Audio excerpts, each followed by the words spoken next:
Trump membuat geger di Teluk setelah Oman muncul di pusat manuver berbahaya dengan Iran mengenai Selat Hormuz. Pada 29 Mei 2026, Washington memperlakukan kasus ini sebagai ujian kesetiaan, bukan sekedar riuh diplomatik. Sekutu yang seharusnya membantu menjaga jalur tetap terbuka justru terlibat pembicaraan dengan Teheran mengenai pelayaran, tarif, dan pengendalian jalur vital tersebut. Dan Trump menanggapi dengan tekanan publik, ancaman sanksi, dan pesan militer secara langsung. Iran ingin mengubah krisis ini menjadi alat tawar politik. Oman membuka ruang untuk percakapan ini. Trump memberikan peringatan kepada keduanya. Apa yang sedang diupayakan oleh Oman? Mengapa Teheran ikut terlibat dalam permainan ini? Dan apa jawaban gila yang sudah dikirimkan Trump saat ini juga? Saya akan segera menceritakan semuanya kepada Anda. Jika Anda menyukai konten yang langsung ke inti dan tanpa basa-basi seperti ini, pertimbangkan untuk berlangganan karena di sini ada video seperti ini setiap hari. Krisis ini semakin memanas setelah Trump ditanya di Gedung Putih tentang kemungkinan formula di mana Iran dan Oman akan memiliki peran kendali atas Selat Hormuz dengan mengenakan biaya pada kapal-kapal. Jawabannya langsung diberikan. Presiden mengatakan bahwa jalur tersebut harus tetap terbuka untuk semua orang dan menegaskan bahwa tidak ada yang akan menguasai selat itu. Tak lama kemudian, pemerintah Amerika mulai bertindak seolah-olah mereka memang sudah memantau risiko tersebut di balik layar. Oman adalah mitra bersejarah Amerika Serikat, telah menjalin hubungan dengan Washington selama lebih dari 2 abad dan selalu berusaha membangun citra sebagai mediator yang tidak mencolok di Teluk. Namun, mediasi juga ada batasnya. Ketika sekutu mulai terlalu dekat dengan rezim Iran di tengah krisis, membahas jalur Hormuz, sementara Teheran mencoba mengambil keuntungan dari ketegangan, Gedung Putih melihat adanya celah yang terbuka bagi musuh. Oman dan Iran sudah pernah mengadakan pembicaraan resmi tentang opsi-opsi untuk menjamin kelancaran lalu lintas di selat tersebut. Alasan yang disampaikan ke publik adalah untuk mengatur jalannya kapal-kapal di tengah krisis regional.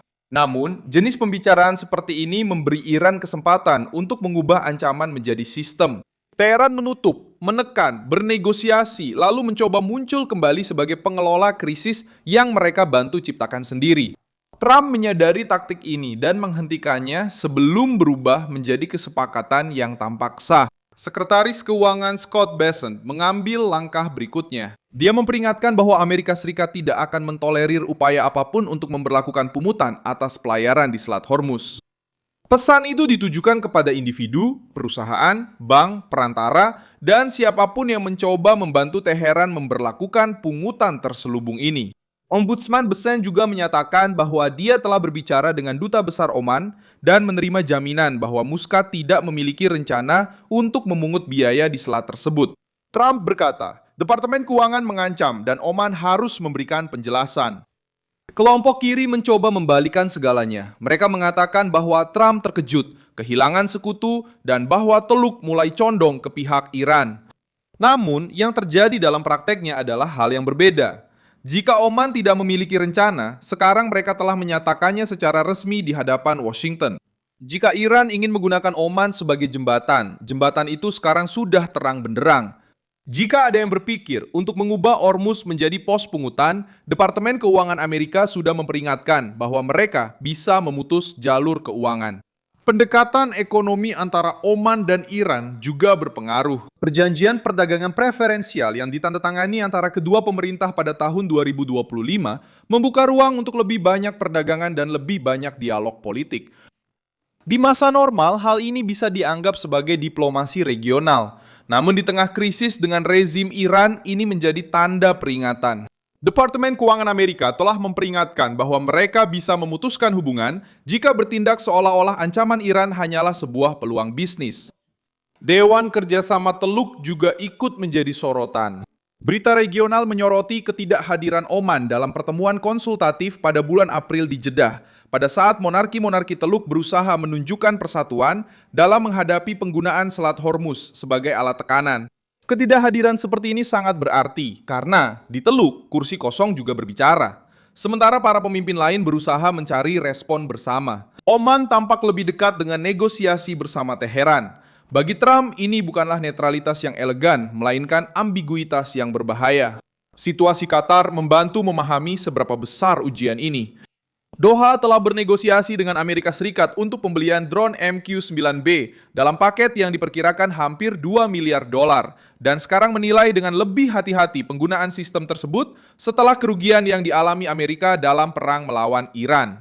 Narasi anti-Trump mencoba menjual ini sebagai kekalahan persenjataan Amerika, namun pembacaan yang benar adalah sebaliknya. Sekutu-sekutu Teluk memahami bahwa perang modern menuntut penggunaan yang lebih cerdas. Qatar menginginkan perlindungan, tetapi juga menginginkan prediktabilitas. Oman ingin menjaga saluran dengan Iran, tetapi tidak ingin membayar harga sanksi Amerika. Uni Emirat Arab memandang ancaman Iran dengan semakin tidak sabar. Inilah situasi yang dihadapi Trump. Sekutu-sekutu sedang berhitung, Teheran mencoba memecah belah. Tiongkok dan Rusia mengamati, dan Washington perlu menunjukkan bahwa mereka masih menentukan batasnya. Negosiasi dengan Iran juga masuk dalam permainan yang sama, tetapi Gedung Putih telah menegaskan bahwa mereka tidak akan menerima jalur berbayar, kendali Iran yang terselubung, atau kesepakatan yang longgar terkait program nuklir. J.D. Vance menyatakan bahwa belum ada kesepakatan final. Ini menunjukkan bahwa Trump tidak terburu-buru untuk menandatangani dokumen. Itu buruk. Dia memegang pena sambil menilai apakah Teheran benar-benar akan mundur. Iran ingin tampil sebagai pemenang dalam krisis ini. Mereka ingin menunjukkan bahwa mereka bertahan, memaksa terjadinya negosiasi, dan sekarang bisa ikut serta dalam pengelolaan selat tersebut. Hanya saja tuntutan Amerika membongkar sandiwara itu. Jika jalur tersebut dibuka kembali tanpa biaya, tanpa kendali Iran, dan dengan pengawasan Amerika, Teheran kehilangan senjata politik utama yang coba mereka bangun.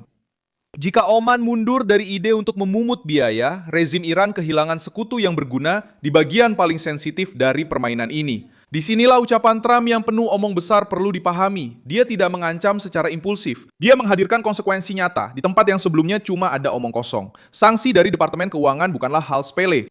Bank-bank terhenti, perusahaan-perusahaan mundur, para perantara menghilang, dan pemerintah-pemerintah kecil berpikir dua kali sebelum menandatangani apapun yang bisa membuat Washington marah. Trump tahu bahwa di Teluk, sebuah kalimat yang lemah bisa menjadi undangan untuk pemerasan.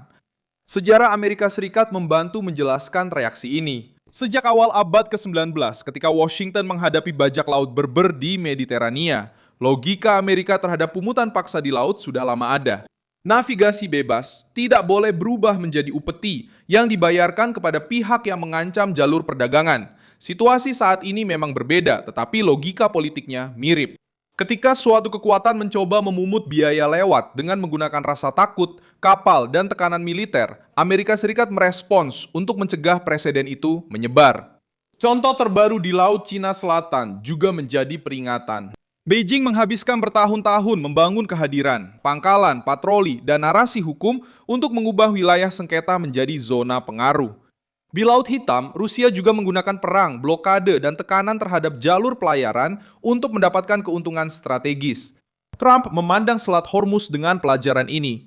Jika Iran memberlakukan tarif hari ini, besok rezim lain akan mencoba menguasai jalur lain. Sekarang langkah selanjutnya ada di tangan Muscat, Teheran, dan Washington. Oman bisa kembali berperan sebagai mediator dan membuktikan bahwa mereka tidak akan menjadi kedok bagi Iran. Teheran bisa menerima pembukaan kembali tanpa tarif dan tanpa kendali terselubung, atau terus bertaruh pada kelelahan lawan. Trump bisa memperluas sanksi, memblokir jaringan perdagangan yang terkait dengan minyak Iran, dan menyiagakan kekuatan militer untuk mencegah jalur tersebut menjadi alat politik rezim manapun. Saya Muson Alvis Global, seorang internasionalis, dan tujuan saya adalah membuat Anda tetap mendapat informasi yang benar setiap hari. Tautan berita ada di deskripsi video. Beri like pada video ini, subscribe ke channel, dan di akhir, lihat komentar agar Anda bisa lebih terlibat dengan komunitas Muson Alvis Global.